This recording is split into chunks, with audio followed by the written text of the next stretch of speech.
Mi nombre es Fernando Villegas, soy encargado de la línea de infectología de la Sociedad Científica y junto con SCOP y SCOPE estamos organizando estas actividades por la Semana de Acción contra los Mosquitos. En esta oportunidad tengo el agrado de presentar al doctor Manuel Espinosa Silva, eh, del Instituto Nacional de Salud. Es presidente de la Sociedad Peruana de Enfermedades Infecciosas y Tropicales. Un fuerte aplauso, por favor, y con ustedes los dejo con el doctor. Adelante.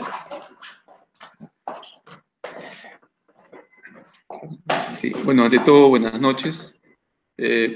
Voy a hacer el intento de orientarlos con relación a dos enfermedades transmitidas por artrópodos, por mosquitos, usualmente llamados zancudos.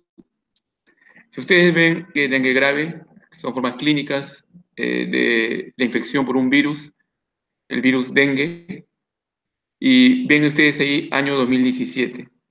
El año 2017, muy parecido al 2015, 2016, fueron años epidémicos de dengue, sobre todo en la costa norte del país, y con alta letalidad. En todo el mundo, cuando hablamos de las formas graves de dengue, se espera que como máximo mueran el 10% de los que enferman con el llamado dengue grave.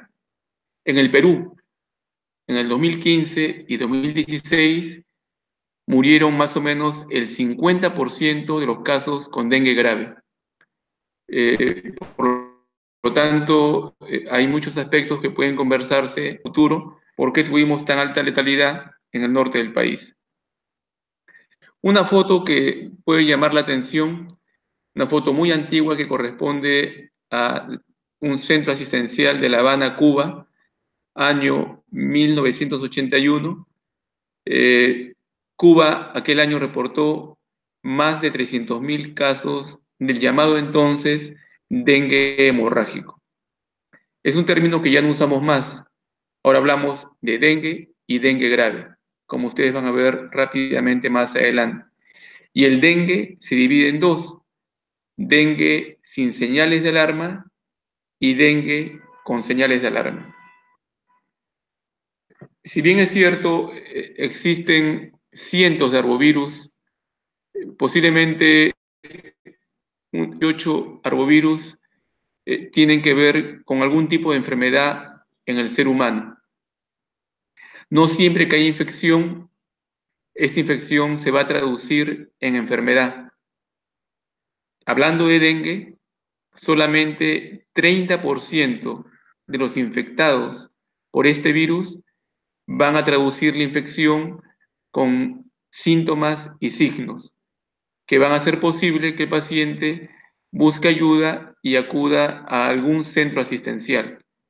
70% van a cursar la infección en forma asintomática u oligosintomática y ellos jamás asistirán a algún centro para atenderse, porque es tan leve o, en otras palabras, no sienten nada, pero ese 70% es el principal responsable de diseminar la infección a todas partes. Como no siento nada o me siento más o menos bien, voy a la discoteca, voy a pasear, voy a una cafetería, pero llevo el virus dentro de mí como un caballo de Troya, permitiendo que estos zancudos transmisores, en este caso Aedes aegypti, tome mi sangre, amplifique el virus dentro de su tubo digestivo, tome sangre de otras personas llamadas susceptibles y disemine la infección.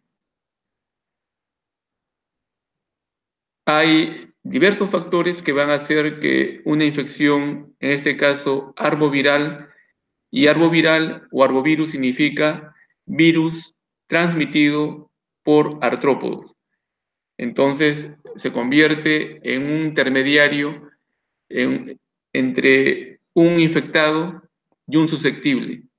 Y este ciclo, en donde las hembras hematófagas de estos zancudos o mosquitos requieren algunas condiciones, como ustedes pueden ver: expansión urbana, incremento del transporte aéreo, cambios ambientales, como por ejemplo fenómeno del Niño, más población que vive más cerca y, por supuesto, algunos problemas de las urbes, como son la falta de agua, que obligan a la gente a juntar agua para su consumo o para regar las plantas o lavado de servicios en barriles, tanques altos, tanques bajos, agua estancada que se convierte al final en excelentes criaderos para que estos artrópodos, mosquitos, puedan reproducirse y el ciclo continúe sin parar.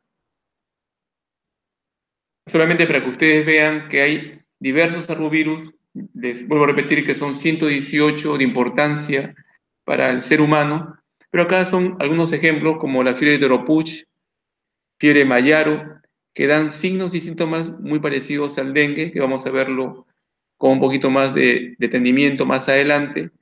El virus de la fiebre amarilla, que en las Américas en este momento se ha manifestado básicamente en la forma salvaje o silvestre, en las montañas, selva alta o selva baja, pero que en Brasil durante el año 2016-2017 se ha acercado mucho a las ciudades como Minas Gerais y Sao Paulo, produciendo el reporte de más de 1.000 casos de fiebre amarilla en un país que la tenía controlada hace mucho tiempo.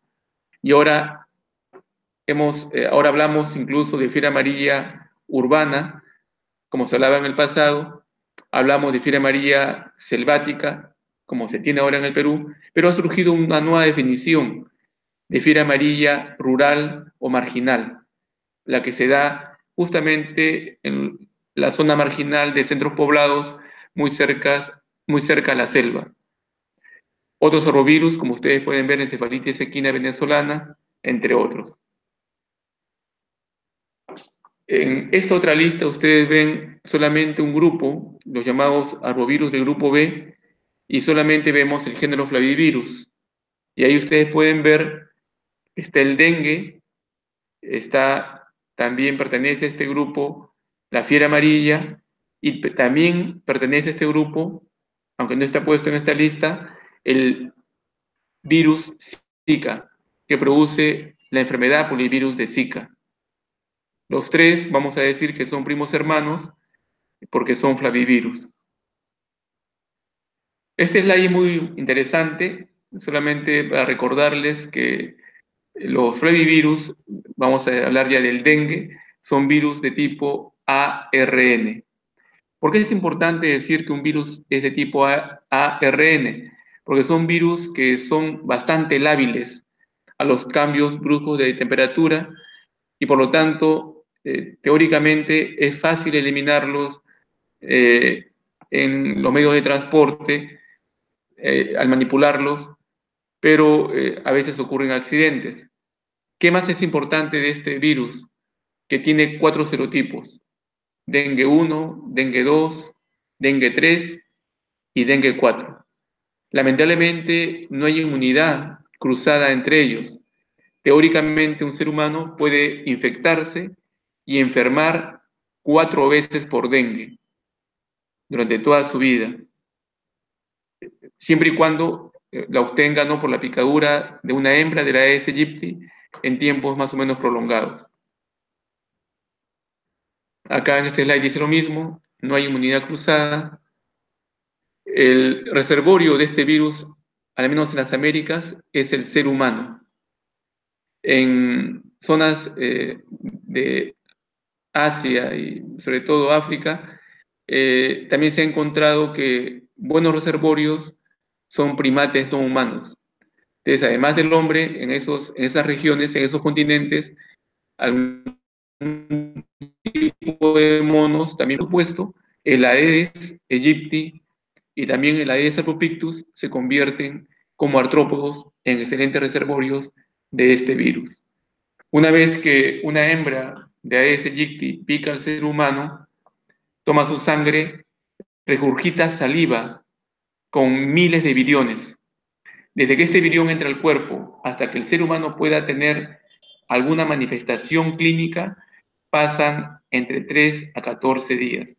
Por lo tanto, cuando hacemos la historia clínica de un paciente que viene a la consulta, que puede ser consulta externa o una emergencia, es importante hacer la pregunta de dónde estuvo los últimos 14 días antes que inicie la enfermedad.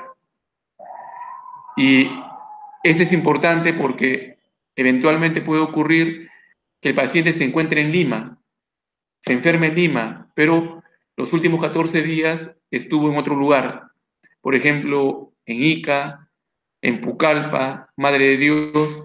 En ese caso asumimos que sería un caso importado de dengue cuando la sospecha del cuadro clínico se orienta hacia ese tipo de infección.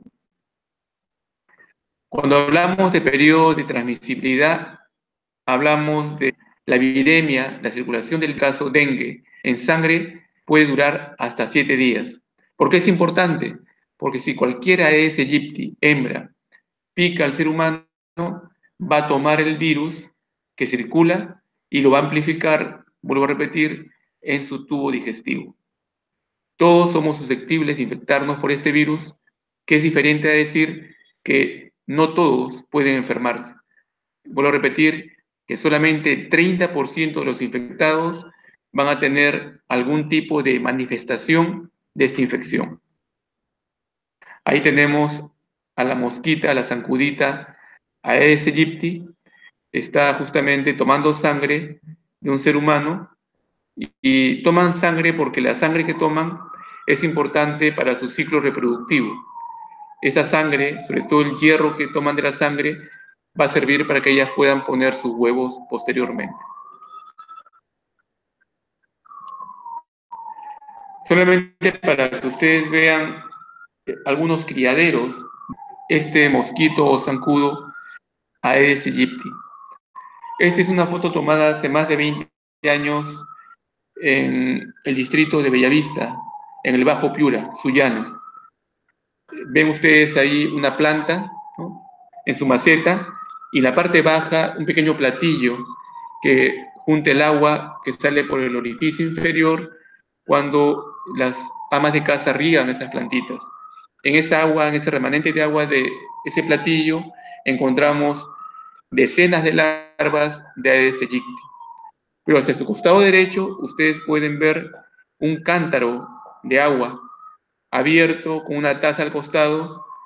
En ese lugar hace tanto calor que el agua se conserva fresca y agradable en ese tipo de cántaros de barro. Dentro de ese cántaro de barro encontramos cientos de larvas de Aedes aegypti. Larvas que después, en su ciclo acuático, van a transformarse en pupas. Las pupas, en muy corto tiempo, van a transformarse en insectos adultos, también llamados imagos, se secan y empiezan a volar. Ni bien las hembras salen, los machos acuden rápidamente para copular en el llamado vuelo nupcial. Por algo del sistema de vida, los primeros en salir son los machos, las hembras salen después. Y una vez que la hembra está fertilizada, tiene que buscar sangre de seres humanos para poder seguir con su ciclo reproductivo. En este caso, poner los huevos. Me he detenido mucho en este aspecto porque, si ustedes se dan cuenta, estos criaderos van a estar dentro o alrededor de la casa. Y el único responsable de tener criaderos, de hacer que la densidad de estos zancudos incremente, es el poblador, el habitante de esas casas. Justamente en ese contexto, ustedes, conociendo esta realidad, van a tener que forzar a que la gente cambie de comportamiento para reducir el número de criaderos. Ahí tenemos otra vez a la zancudita o mosquita, a ese yicti. Ahora sí se ve mucho mejor. Se ve el abdomen bastante globuloso, lleno de... Pero llama la atención el color negro de las patas y del cuerpo, pero con pequeños por el modo. Tiene hábitos diurnos. Generalmente pica en horas de la mañana, 8 a 10 de la mañana.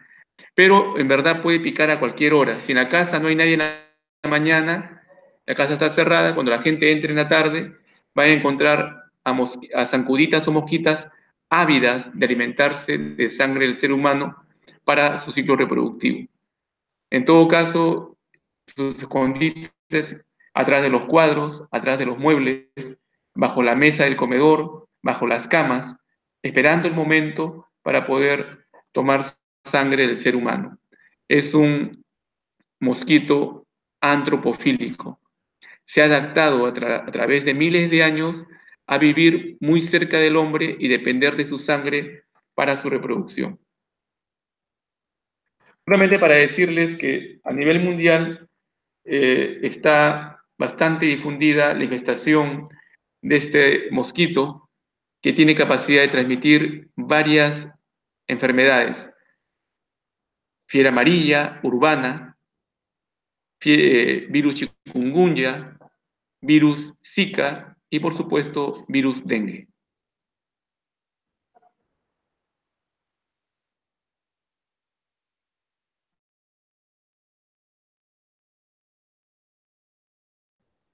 Solamente para que vean ustedes un mapa en donde vemos infestados Aedes aegypti y los rojos, los brotes portan en esas áreas.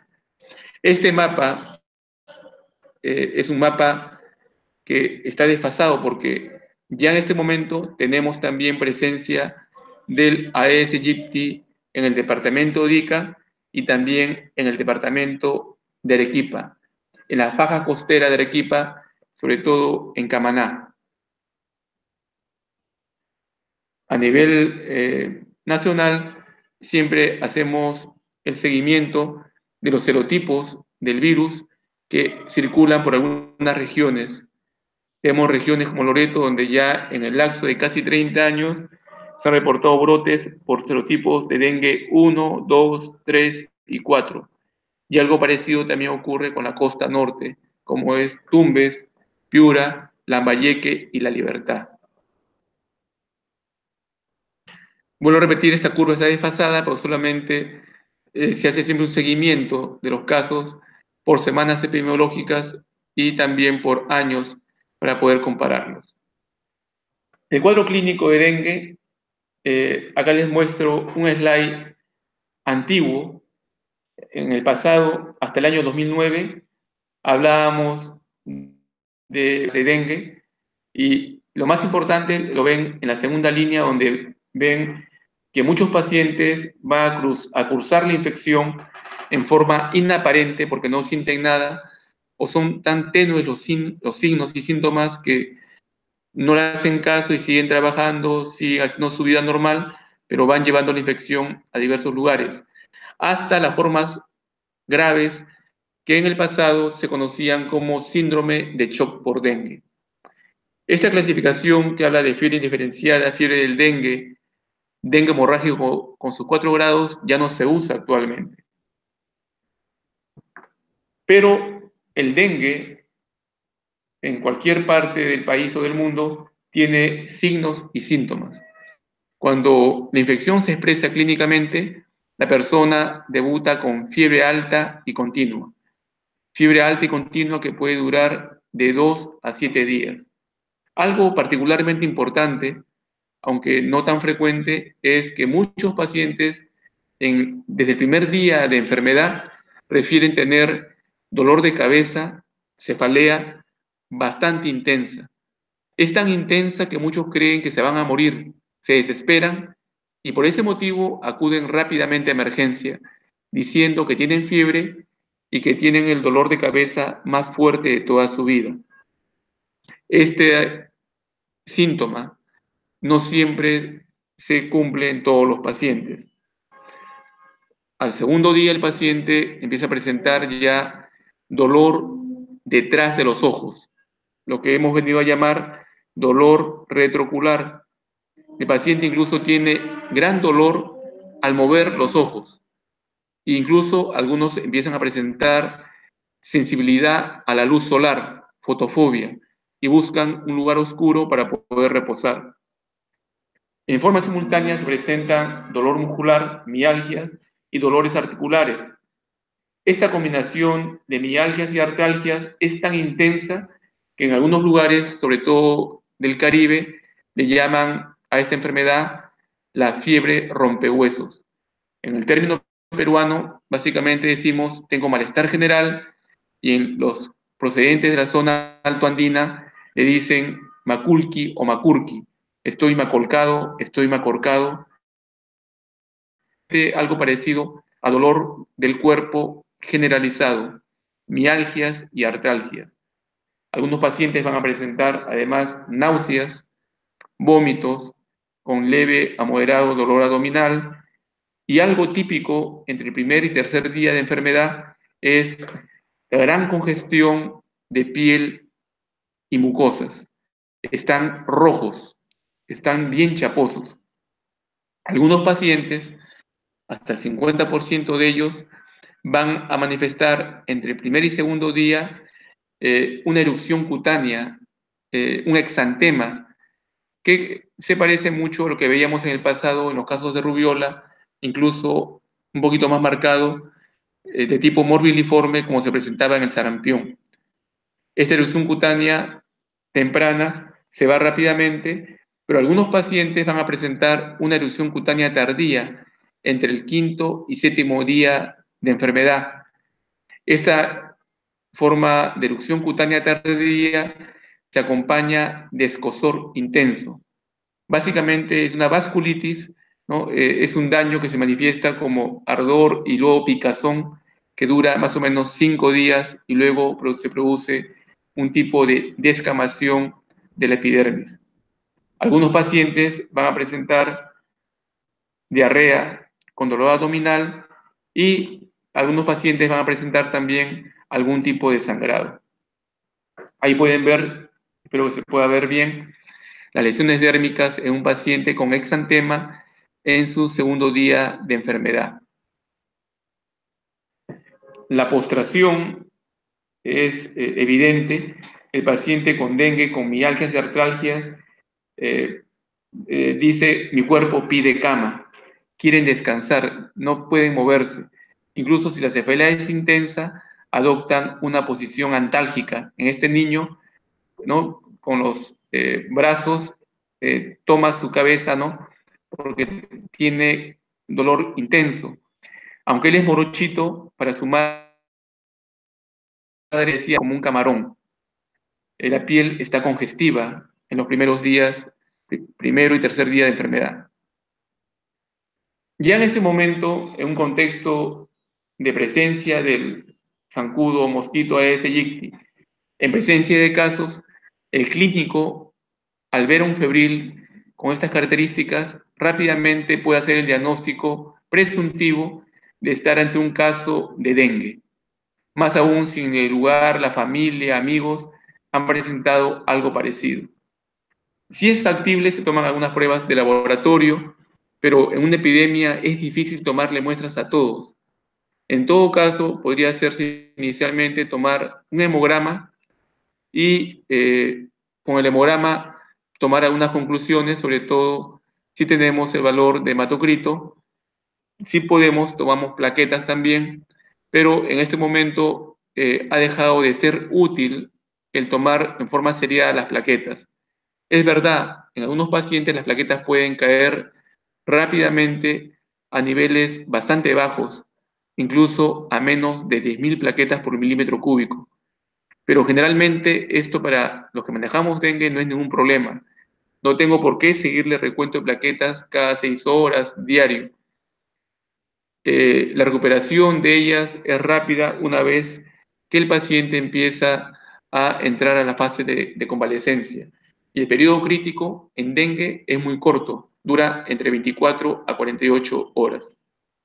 La forma más grave de dengue, ¿no?, es el que en el pasado se llamaba dengue hemorrágico, pero ya no se usa ese término. Solamente acá damos la patogenia rápidamente de las formas graves de dengue, en la cual hay factores. Hay un factor viral, hay cepas más virulentas que otras, y la traducción de virulencia está en la capacidad del virus de este serotipo y de esa y del genotipo de producir enfermedad grave y muerte. Eso es virulencia. Por ejemplo, en el pasado tuvimos una cepa muy virulenta llamada cepa serotipo 2 asiática americana, que en el pasado fue causante de muchos casos de dengue grave.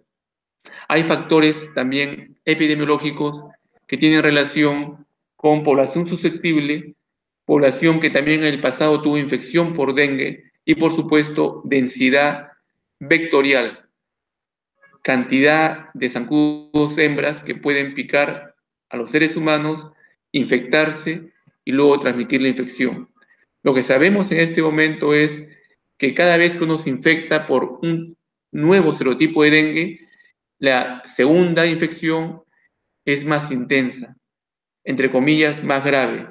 Una tercera infección va a hacer que las manifestaciones clínicas también sean más intensas, graves e incluso puedan llevar a la muerte.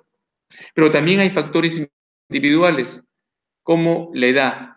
Es mucho más grave la infección en los extremos de la vida, infantes de 2 años y adultos mayores. Es más intensa en el sexo femenino.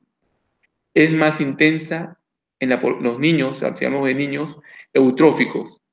Aunque parezca mentira, los niños desnutridos soportan mejor la infección.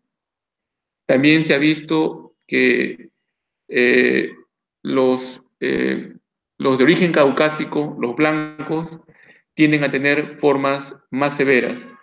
Y también los asmáticos, ¿no? Pacientes que tienen algún tipo de alergias, hacen cuadros mucho más severos e intensos que los que no lo son.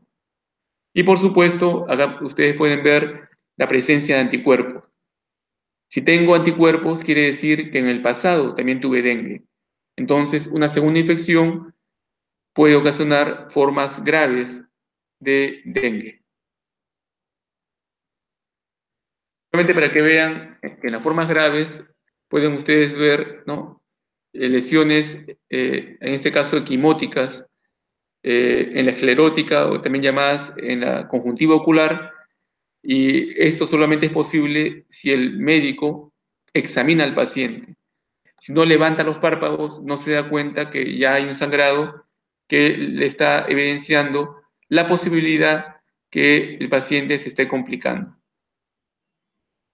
Bueno, hay formas que se hacían en el pasado, ¿no? Hay varios criterios. Estos son conceptos que ya no usamos en este momento. Vuelvo a repetir que actualmente en dengue hablamos solamente de 2 cuadros clínicos. El cuadro clínico llamado solamente dengue y el cuadro clínico llamado dengue grave. El cuadro clínico de dengue se divide en 2: dengue sin señales de alarma y dengue con señales de alarma. He corrido en esto sin la intención de enseñarles a profundidad la clínica, porque lo más importante para nosotros va a ser cómo vamos a intentar hacer la prevención y el control. La prevención de brotes y el control de ya epidemias que están declaradas y que lamentablemente a veces terminan con la infección de toda una población, con cuadros de pacientes que se van complicando, a veces por el mal manejo, a veces por la mala orientación de las personas que están mal acostumbradas y solamente acuden a los centros asistenciales cuando están demasiado mal, están graves y a veces llegan y mueren a las pocas horas. Si ustedes ven acá, dice vigilancia y control. Y para nosotros, en salud pública, siempre hacemos la llamada vigilancia del síndrome febril en diversos departamentos del país. Cuando vemos que hay un incremento de febriles, decimos posiblemente hay una enfermedad y hay que averiguar qué enfermedad es esa. Puede ser influenza, puede ser leptospirosis, puede ser una arbovirosis, puede ser un enterovirus. Siempre vamos buscando cualquier enfermedad que pueda incrementar los febriles y en ese contexto hay que también entrar a la vigilancia y al diagnóstico sindrómico con técnicas de laboratorio. Hablando solamente de dengue, entendemos que el control vectorial integrado es una estrategia que se ha diseminado por todo el mundo, pero lamentablemente con muy poco éxito. Poco éxito, ¿por qué? Porque la comunidad no suele participar. ¿Y qué vemos ahí? La vigilancia y el control tendría éxito con la participación de la comunidad y, por supuesto, con la participación de todos los sectores. Si ustedes han escuchado que han habido brotes en el país, muertos, etcétera, siempre le echan la culpa al sector salud, específicamente al Ministerio de Salud. Lo que la gente no entiende es que el Ministerio de Salud no es responsable de lo que pasa en sus hogares. En todo caso, los primeros responsables son ellos. El segundo responsable es su autoridad local, los alcaldes. ¿Por qué? Porque si la gente se ve obligada a juntar agua en depósitos, es porque no llega agua a sus domicilios. Y el responsable de que la gente tenga agua en sus domicilios es la autoridad local.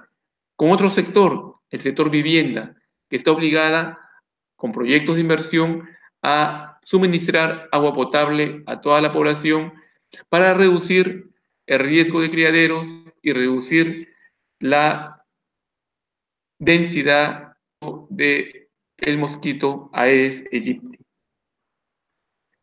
Y ustedes ven acá en esta foto, ¿no? Miren un camión cisterna, casas que están construidas en lugares donde jamás debieron haber casas.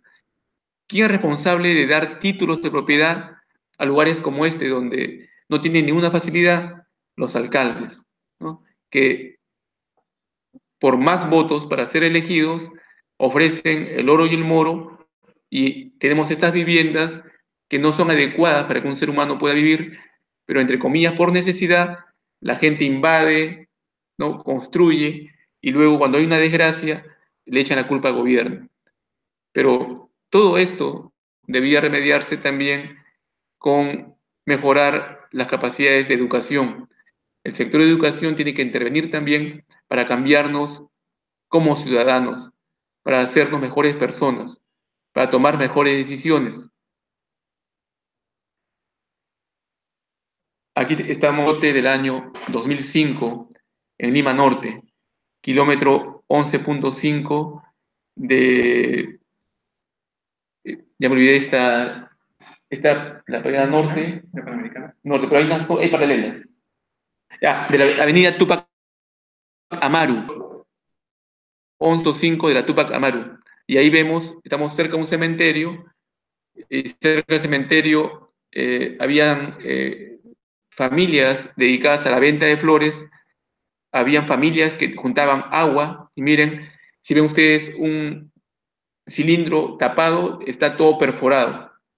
Esa perforación hace que sea inútil tapar ese cilindro, porque las hembras de Aedes aegypti van a ingresar por esos orificios, van a poner sus huevos muy cerca a la superficie del agua. Con el calor los huevos van a eclosionar, van a haber larvas, pupas, adultos y otra vez cantidad de zancudos hembras tomando sangre de seres humanos, algunos de ellos infectados.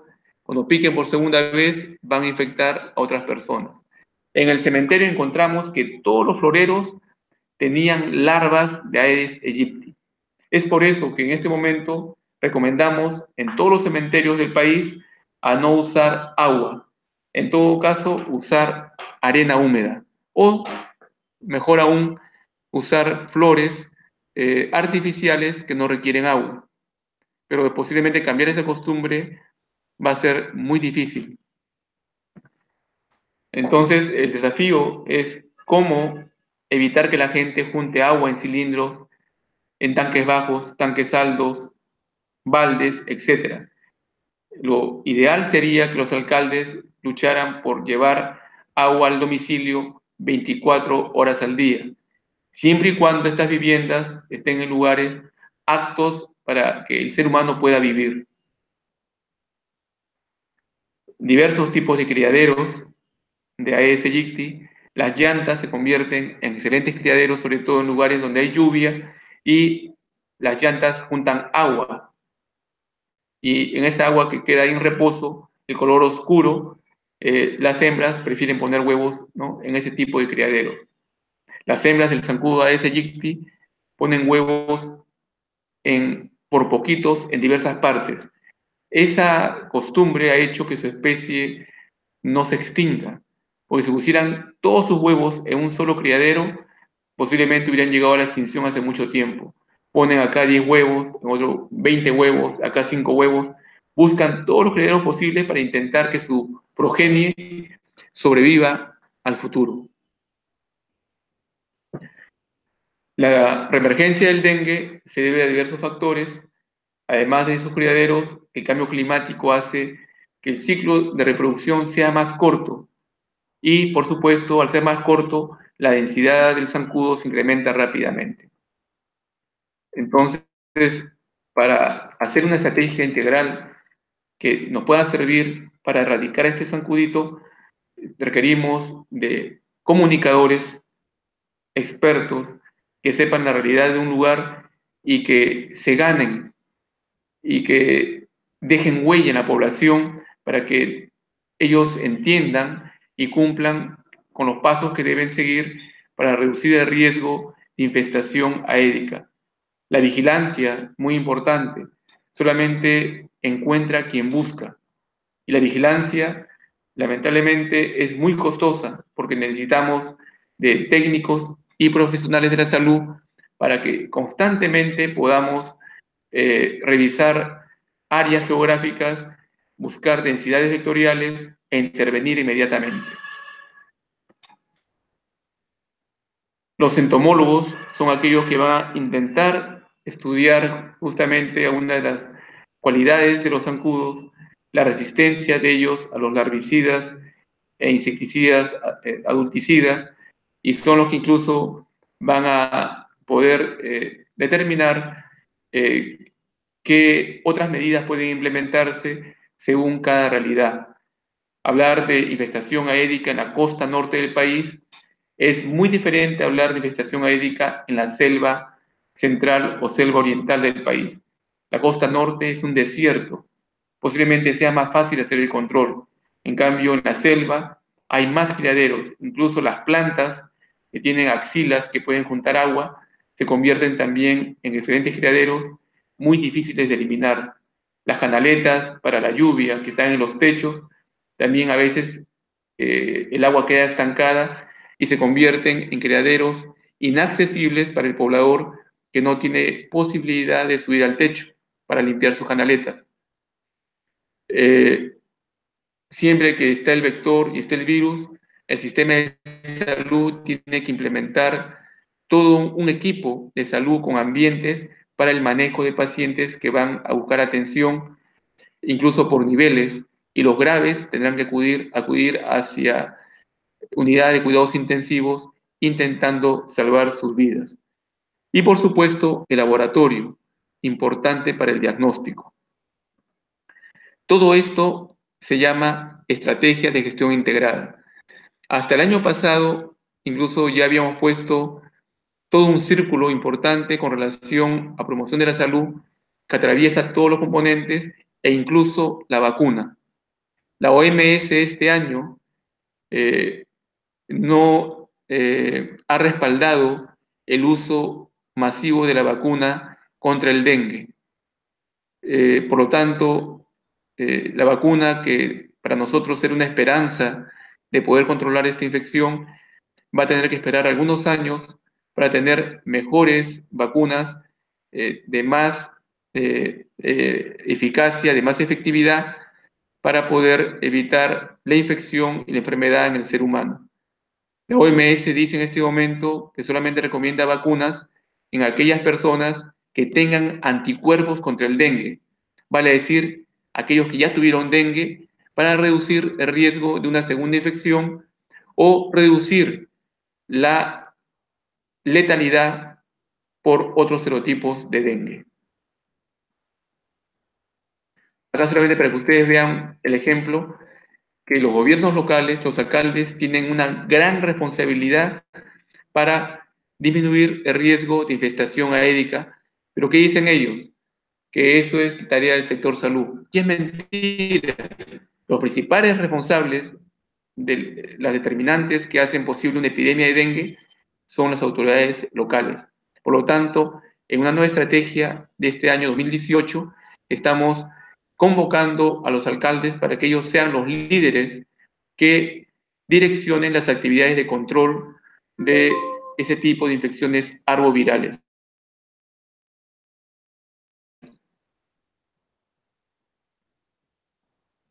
He intentado hacer un resumen, no profundizando en la clínica actual, porque lo que sí quiero que vean es un pequeño videíto que, que intentamos que cada familia, en cada hogar, lo haga cada semana. La estrategia se llama 10 minutos contra el Aedes aegypti o 10 minutos contra el dengue o contra el Zika. Este videíto muy sencillo, muy simple, busca que cada familia invierta solamente 10 minutos cada semana para revisar toda su casa y eliminar cualquier criadero del mosquito llamado Aedes aegypti.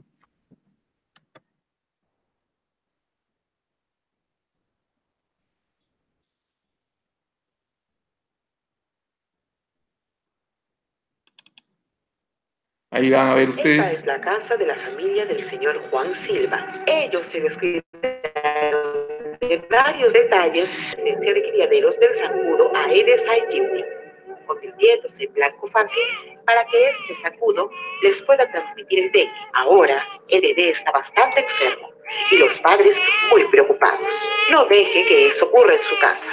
Dedique 10 minutos de su tiempo cada semana contra el zancudo del dengue.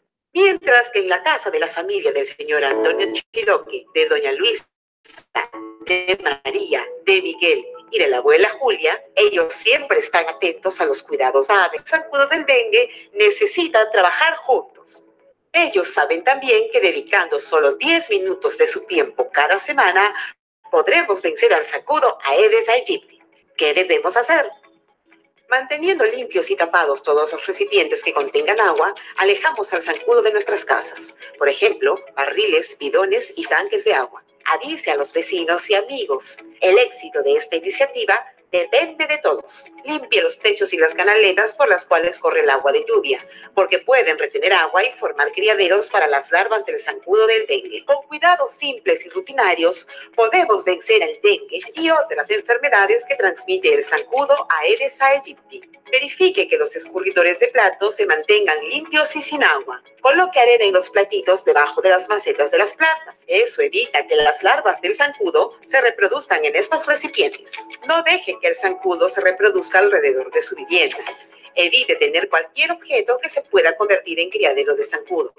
Si tuviera guardadas llantas, deben estar siempre secas y cubiertas. Las piscinas bien tratadas no ofrecen riesgo como criaderos para el zancudo del dengue. Recuerde verificar los baños que tienen poco uso. Manténganlos limpios y siempre con las tapas cerradas. Mantengan los baldes secos sin agua acumulada y colocados con la boca siempre para abajo. En apenas 10 minutos, la familia tomó los cuidados necesarios para que el zancudo del dengue no se reproduzca y pronto desaparezca de su localidad. No deje que el zancudo del dengue siga afectando su salud y la vida de sus seres queridos. Toda la vecindad debe estar atenta. Y esta propuesta no nos tomará mucho tiempo. Haga como la familia del señor Antonio Chiroqui. Tome los cuidados necesarios para que puedan eliminar los criaderos del zancudo Aedes aegypti y que nadie tenga dengue ni zika. Cada semana debe verificar nuevamente toda su casa y sus alrededores, usando una cartilla de chequeo del Ministerio de Salud. Si usted invierte 10 minutos de su tiempo todas las semanas, podemos combatir al zancudo que transmite el dengue. Participe de esta campaña 10 minutos contra el mosquito Aedes aegypti. Ya.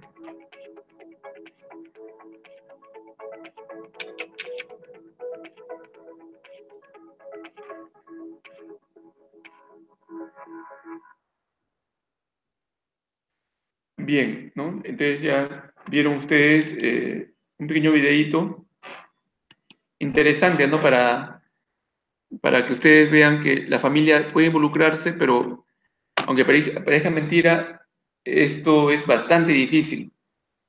cada vez que hemos tenido la posibilidad de intervenir distritos, provincias, las familias esperan que el trabajador de salud haga todo el trabajo. Les quiero mostrar algo muy puntual con relación a los llamados nuevos protocolos para el control de la Aedes aegypti. El de decir nuevos es una palabra solamente llamativa porque en verdad se basa en el conocimiento que tenemos sobre enfermedades desde hace mucho tiempo, pero buscamos de repente hacer que las personas introduzcan esos conceptos con una mejor orientación. Esta es parte de una presentación en la cual también volvemos a hablar de diversas enfermedades emergentes y reemergentes. Hablamos también de los arbovirus. El último arbovirus importante es el virus Zika, que produce la enfermedad por el virus de Zika. Tiene toda una historia y lo más cercano que se ha difundido es la llamada enfermedad congénita relacionada a Zika. Este síndrome congénito relacionado a Zika tiene diversas manifestaciones, sobre todo neurológicas. Una de las más importantes es la microcefalia, cuando la mujer adquirió la infección, especialmente durante el primer trimestre del embarazo. Y el insecto transmisor es el mismo Aedes aegypti, que transmite el dengue, el que transmite la fiebre chikungunya, ese también el que transmite la fiebre amarilla urbana. Entonces hay países que han sufrido tremendamente la acción de ese tipo de epidemias, y Brasil fue el primero en lanzar la alerta de la posible relación de este síndrome congénito neurológico, sobre todo relacionado a Zika, y después de varios meses se demostró que efectivamente fue la causa de muchos casos de microcefalia y de otras alteraciones neurológicas en niños nacidos de madres que se infectaron por el virus Zika durante la gestación. Quería mostrarles esto, ¿no?, como una verdad incómoda y una experiencia exitosa. Miren, hay una frase que ustedes van a escuchar. Les sugiero que vean una película llamada La Batalla del Año. Una película de danza, de breakdance, pero en esa película lo que se puede percibir en unos 15 minutos iniciales es la siguiente frase: es de locos hacer lo mismo durante 5, 6 años, 10, 20 años y querer conseguir un resultado diferente. Si yo sigo haciendo lo mismo y no consigo éxito, pues yo debo cambiar. Haciendo lo mismo, el resultado va a ser siempre malo.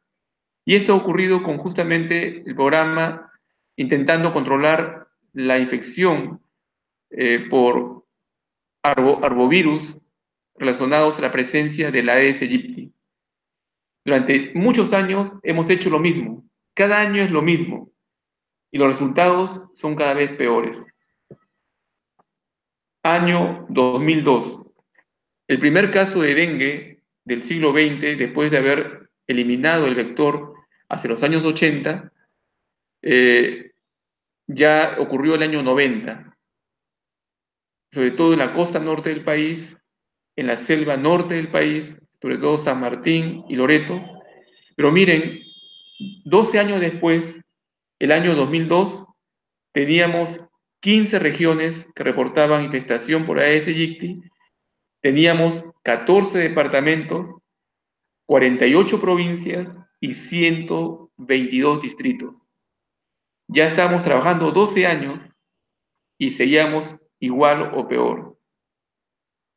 Para el año 2005 ya no eran 122 distritos, ya eran 222 distritos infestados con Aedes aegypti y que después presentaron epidemias de dengue. Para el año 2010 ya no eran 222 distritos, sino eran 261 distritos en 59 provincias, en 16 departamentos. Para el año 2013 ya no eran 261 distritos, eran 338 distritos y seguíamos haciendo lo mismo. Para el año 2014, de 338 pasamos a 340 distritos. Se detuvo un poquitín, pero seguíamos infestados totalmente. Para el año 2015 pasamos de 340 distritos a 392 distritos infestados en 84 provincias. Haciendo lo mismo, el año 2017, el año pasado, llegamos a 449 distritos y seguimos haciendo lo mismo. Somos locos y somos pobres y cada vez más pobres gastando dinero por gusto. Todo lo que hemos invertido, los cientos o miles de millones de soles, se han ido al agua porque no hemos tenido éxito intentando hacer lo mismo de siempre. Quiero terminar, yo sé que el tiempo es muy corto, que hay experiencias exitosas. Posiblemente la única experiencia exitosa en el siglo XXI en el mundo ocurrió en el Perú. Ese lugar se llama Sechura. Sechura en el departamento de Piura. No tengo en este momento la presentación de Sechura, pero solamente quiero resumir, aunque el año 2001 hubo una gran epidemia de dengue en el norte del país, por primera vez se empezaron a presentar los casos, en aquel tiempo se le llamó dengue hemorrágico, ahora le llamamos dengue grave, y Sechura empezó a tener muertos por dengue. Sechura nunca había tenido experiencia con la presencia de la Aedes aegypti y menos con dengue. Piura estaba incendiado. Cuando Sechura pidió ayuda a la región de salud Piura, Piura le dijo, disculpa, no tengo presupuesto, no tengo expertos, no tengo equipos porque estoy saturado de casos por todos lados. Pero Sechura tuvo un buen alcalde, un alcalde que era abogado. Y este buen alcalde habló con el sector salud, el CLAS, un centro de salud Sechura, habló con los médicos y dijo, yo voy a dirigir las acciones de control. Ustedes son los expertos, ustedes son los técnicos, pero yo dirijo y todos van a participar. Yo declaro Sechura en emergencia y de inmediato todo se suspende. Las clases escolares se suspenden, pero para que todos trabajen en el control. Aplicaron todos los métodos conocidos para el control del zancudo o vector Aedes aegypti. Cuando empezó el brote, la infestación aédica fue de 56%. ¿Qué quiere decir? Que de cada 100 casas, 56 tenían al vector Aedes aegypti. En 45 días de intervención por todos los sectores, por la población, las iglesias, trabajo, bancos y por supuesto salud, lo dejaron en 0%. 15 días después, no hubo un solo caso más de dengue. En 60 días, 0 zancudo, 0 casos de dengue. Pero para mí, eso no es éxito. El éxito de Sechura fue que mantuvieron por 10 años el índice aédico en 0%. Es, vuelvo a repetir, la única experiencia exitosa en el siglo XXI en el mundo. 0%. Dejo ahí solamente para que ustedes vean que hay mucho por hacer, pero debemos cambiar. Vuelvo a repetir que no podemos repetir los mismos errores siendo tan pobres. Debemos optimizar el poco dinero que tenemos para hacer las cosas cada vez mejor. El objetivo no es bajar a 1 o 2%, el objetivo es 0%.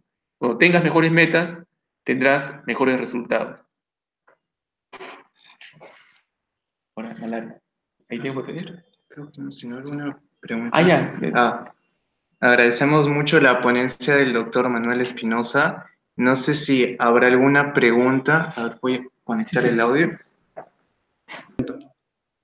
Hola, Fran. Hola, Omar. Una pregunta para el doctor Manuel Espinosa.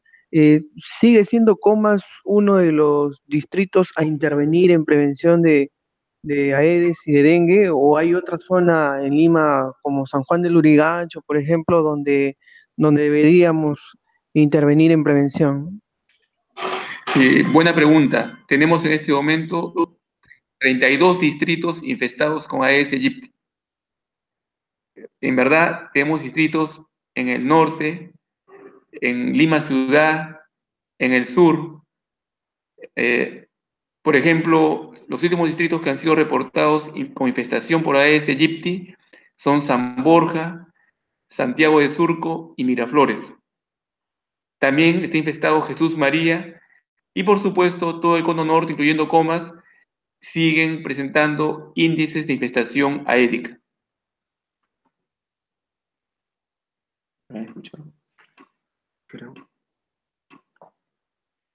¿Se escuchó? Otra pregunta más. Doctor, buenas noches.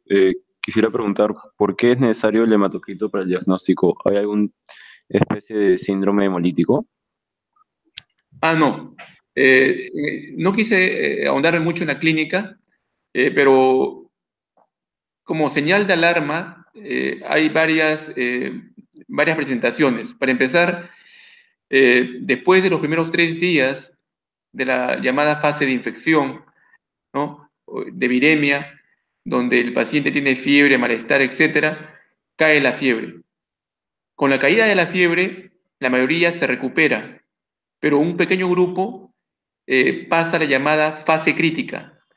En la fase crítica va a ocurrir un problema fisiopatológico, que es la alteración del endotelio vascular. Esa alteración del endotelio vascular va a permitir el escape de fluidos, el escape de plasma hacia un tercer espacio. Ese escape de fluidos a un tercer espacio va a provocar hemoconcentración. Y esta hemoconcentración se va a manifestar con el incremento en el hematocrito.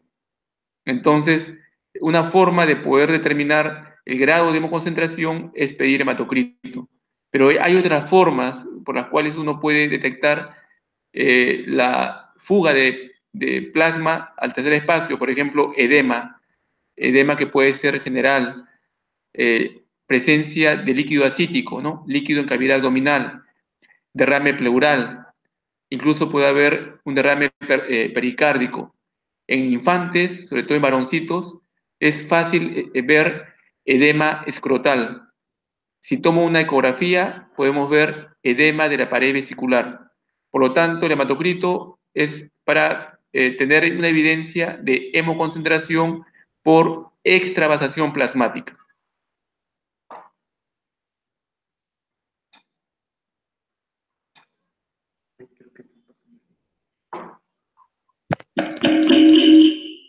Doctor Espinosa, otra pregunta.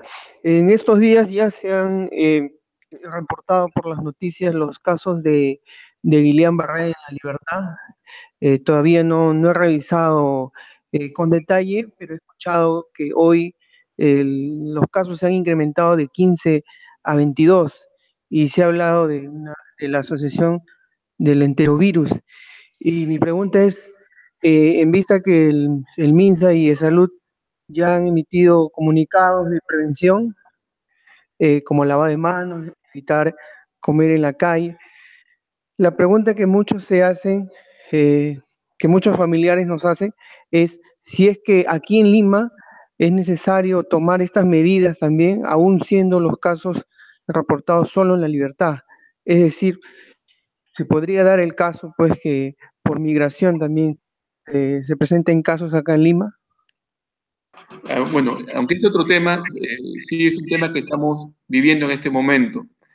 El reporte inicial del día viernes fue que en La Libertad tenían 7 casos de pacientes internados en el Hospital Belén de Trujillo con síndrome de Guillain-Barré. Al día siguiente, día sábado, dijeron que no eran 7, eran 8. ¿Qué sabemos en este momento con relación a La Libertad? Que son 22 casos, porque cada día están reportando más. A los pocos días de que el MINSA reportó sus primeros casos, Salud empezó también a reportar los suyos. Básicamente, cuando hablamos de síndrome de Guillain-Barré, hablamos de parálisis flácida ascendente, ¿no? Que empieza en la parte de extremidades inferiores y asciende hacia el diafragma, intercostales y luego extremidades superiores hasta producir cuadriparesia, una parálisis flácida como un muñeco de trapo. Ese es el clásico síndrome de Guillain-Barré que se produce como parte de una reacción autoinmune que destruye toda la mielina, ¿no? Básicamente de los nervios motores, conservando la sensibilidad. Lo real es que hasta el día lunes solamente habían 3 casos de síndrome de Guillain-Barré, tal como se describen en los libros: parálisis ascendente, una poliradiculoneuropatía ascendente, ¿no? Y esos 3 estaban en ventilación mecánica. Los otros pacientes tenían alteraciones neurológicas. En verdad, yo no he visto las historias clínicas. Dentro de una hora tengo una reunión con un grupo de expertos de mi sociedad para discutir y hacer una pequeña publicación rápida como Sociedad Peruana de Enfermedades Infecciosas y Tropicales. Pero tengo entendido que los otros casos son casos atípicos, que sí tienen lo que hemos venido a llamar en general un síndrome neurológico. Puede corresponder a mielitis, puede corresponder a encefalitis. Tendría que ver historia por historia para, como clínico, tomar una posición de un diagnóstico en ellos. Pero la verdad de todo es que en el INS llegaron 9 muestras de líquido cefalorraquídeo y 5 muestras de heces o hisopado rectal de los pacientes. Hablo de muestras porque no sé si de un paciente tomaron 2 muestras de líquido cefalorraquídeo o tomaron una de líquido cefalorraquídeo, otra de heces, o son pacientes diferentes.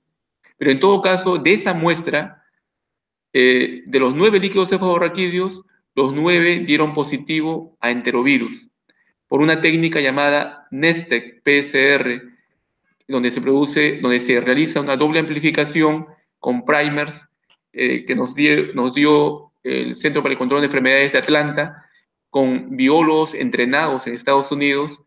No hay duda que la infección que tienen esos pacientes se debe a la presencia de un enterovirus, pero no sabemos qué enterovirus es. Puede ser, los enterovirus se dividen en 3: enterovirus, Coxsackie virus, y tenemos también otro grupo que ya se me va en este momento de la memoria, los ecovirus. Dentro de unos días tenemos lista el secuenciamiento genético que están haciendo de los enterovirus captados de estos primeros pacientes. Posiblemente corresponda a uno de esos grupos de enterovirus y tal vez corresponda también a no siempre a cuadros de síndrome de Guillain-Barré, sino al daño que el virus produce en el sistema nervioso. Muchos de estos enterovirus pueden iniciar como un cuadro respiratorio agudo y una forma de transmisión justamente por gotas de saliva por secreciones respiratorias que caen en las mucosas directamente, boca, nariz, ojos, o en forma indirecta cuando yo poso mi mano sobre una superficie contaminada con secreciones, luego me toco la boca, me toco la nariz o me sobo los ojos. Y la otra forma mucho más frecuente de transmisión es la llamada transmisión fecal oral, donde ingiero agua y alimentos contaminadas con excremento humano que contiene enterovirus. Y esto se hace justamente al tomar agua cruda, alimentos crudos, ejemplo ceviche, y están contaminados con estos enterovirus. Si llegó a la libertad, puede estar en cualquier parte del país, porque hay migración, la gente se transporta, llevan alimentos, la gente va de un lugar a otro. Posiblemente sean miles los infectados, pero como ocurre en toda infección, solamente un pequeño grupo de infectados manifestará la infección traducida en signos y síntomas.